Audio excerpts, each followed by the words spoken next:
Hey friends, today's lesson is about the major battles of World War II. So today we're just going to talk about 4 different battles, and if you will, go ahead and pull out your notes page and you can fill in the details of these battles. Now what you write down for these 4 of these is totally up to you. This is just for you to help remember what the battles are. Now, with these battles, there are 4 videos about them that you can go and watch, and you can learn more than I'm able to teach you. I will just tell you right now, these battles are not going to be on a test or a quiz, but they are only for the purpose of you having some information about the actual war. So it picked the 4 biggest or most influential battles that made the Allies win. So just sit back, enjoy, write your notes down. This isn't going to be on a test. This is just for you history buffs to find out exactly what happened in the war. Now, obviously, it wouldn't be a war if there weren't for battles. So that's why we're going through these.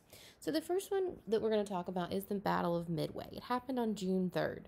Now, the Battle of Midway, from the picture, you can already tell, where did this battle take place? It took place on the sea. It was primarily a naval battle, but it took place on Midway Island. And in just a minute, we're going to talk about where that was. It was in the Pacific Ocean, right? So Japan had realized that we had taken a lot of our ships to the island of Midway from Pearl Harbor. Remember, Pearl Harbor happened in December of 1941. So this is about 6 months later.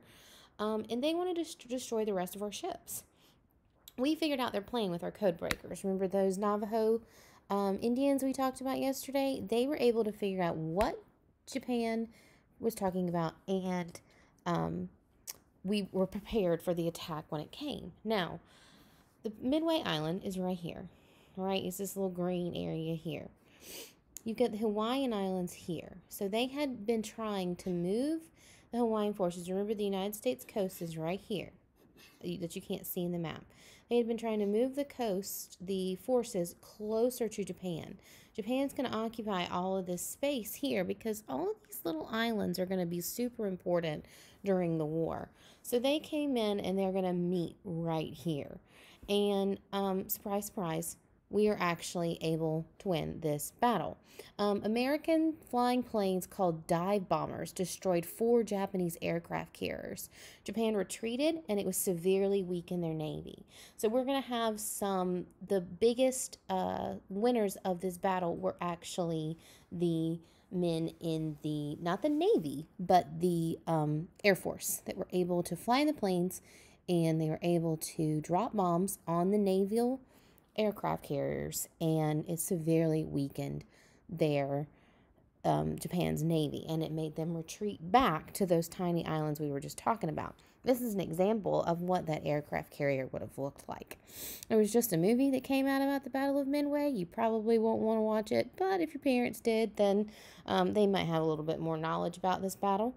Here's a really cool video about what happened at the Battle of Midway that you can watch. It's not required, but definitely interesting. I included this picture here because this is my grandfather and my grandmother, my papa and granny. And Papa was in the Navy, and he fought in the Battle of Midway. This picture was taken in 1941 in his naval uniform. They're actually downtown Greenville before he shipped out to go fight in World War II. So I thought that would be a cool picture for you guys to see. The next battle that we're going to talk about is the Battle of Stalingrad. Now, notice the map is completely different this time. The map that I just showed you was out in the Pacific Ocean, where our forces were trying to fight Japan. Well, this one is going to be where we're going to try to fight Italy and Germany. Okay, so you can see with the color, you've got the Axis powers that are working together and the Allied powers, and then you've got these neutral places. So what happened from July 1942 to February 1943? Okay, this whole thing's gonna be going on this whole time. Hitler invaded the Soviet Union. We talked about that. Stabbed in the back. Tried to capture Stalingrad, which is a major city. It's right here. Soviet Union soldiers fought inch by inch until they were able to push back Germany. So what ends up happening is Hitler tries to invade the Soviet Union, but he's unsuccessful. All right, so the Soviet Union is able to push them back. Now, remember, we've talked a lot in class about where Russia is and how cold Russia is. That played a big part in them actually being able to win this battle, because honestly, there just wasn't enough food. They did a lot of devastation to the places in the Soviet Union, especially Stalingrad. It lasted a long time, but they were able to finally make the Germans leave and go back home. Devastated cities, devastated places there, but they were finally able to push them back out and keep their country from being invaded. The Soviet Union army starts to march towards Germany. So this time you're going to have your Soviet Union forces marching this way to attack them from the west. So they're going to be going through Poland that they had occupied half of, going through to try to get to Germany to try to fight them there. Okay, another video for you to watch about that long journey in Stalingrad. Okay, now, huge influential battle happened in June 6, 1944. So remember, Pearl Harbor happened in 1941. So this is a long time afterwards. This is D-Day. June 6, 1944. The United States and Great Britain try to recapture France in order to attack Germany from the east.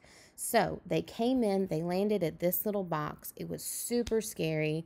They were landing on the beaches. They were coming down in airplanes and parachutes, landing in, trying to go in and storm through France, trying to push back the Germans.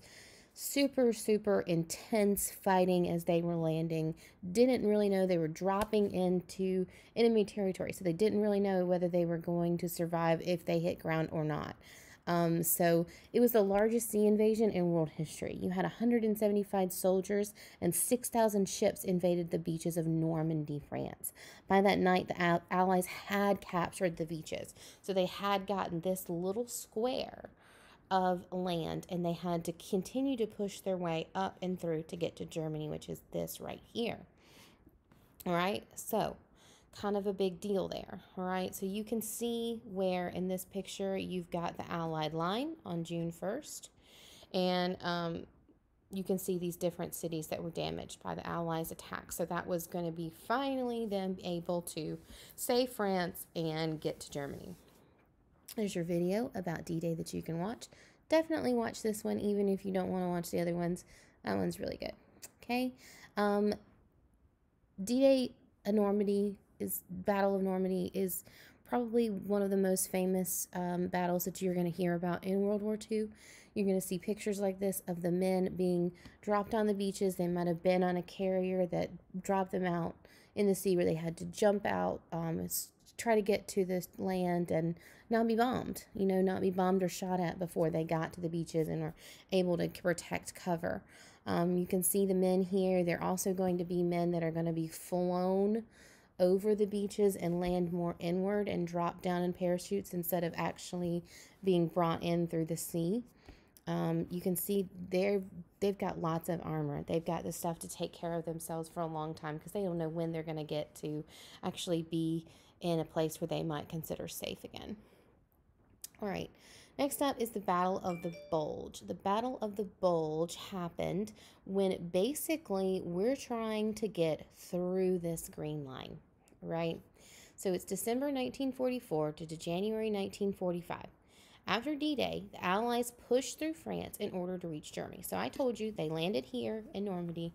They had to go across France to get to Germany. To be able to do that, they're going to have to make it through what they call the Battle of the Bulge. Germany tries to push back the Allies one last time, and they're almost successful. If it hadn't been for us having enough men to have reinforcements, they probably would have won. Because obviously we're in France, that's great, but we needed to take over Germany. We needed to be able to take over them there. So December 1944, the biggest battle ever fought by the U.S. Army was led by George S. Patton. He was one of the most famous battle strategists from the World War II. And he was going to lead the Allies to victory against Germany and to finally be able to get them completely out of France. And then now we're going to be able to get to go into Germany and get to Hitler and try to win in the war, right? So your video for the Battle of the Bulge that you can watch whenever you're ready. All right, so we're going to stop right here. You're going to continue the bottom half of this notes page tomorrow, and we'll talk with you then.